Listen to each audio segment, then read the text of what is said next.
The hype and the buzz still sky high. Welcome to Football Weekly, the digital edition. Rick Neuheisel, Yogi Roth, Mike Yam with you. Does the game, though, at least some might say that maybe it's lost a little bit of that buzz? Only you say because that. I think it's still a terrific game. Both teams still control their own destiny. It's a huge game in the Rose Bowl, wouldn't you say, Yo? I think so. I mean, this is a really unique battle because here's two teams. They're the Goliath. Everybody, talks about these teams. They were the monsters. They're on top of the hill, and they both got popped in the face. Their noses are bloody. They're holding their teeth in their hand. How do they react? And how do they deal with real information? And the real information is neither team can protect right now.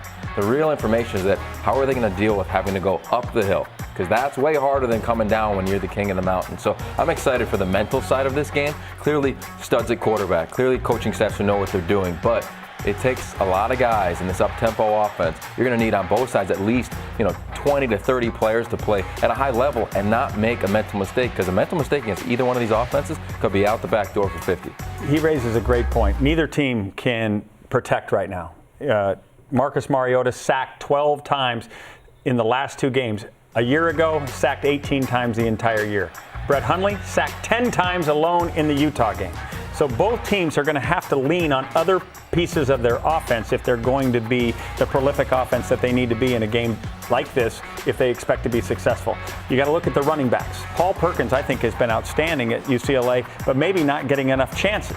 And certainly we've seen a prolific rushing game at Oregon over the last several years. This last game, though, and they lost to Arizona, only 144 yards after averaging a year ago 292. So I think that we're going to have to wean off of the great quarterbacks, try to use the rest of the team, see if you can stay on the field as an offense, because you're right, these things, there are huge plays out there if you make mistakes on that defensive side of the ball. Yeah, and look, everybody knows the winner of this has the opportunity to continue to finish the season with one loss. But when you look at the history of the Pac-12 Conference and the champions, it's all about who plays defense. 8 of the last 10 champions in the Pac-12 Conference were top 3 in rushing defense.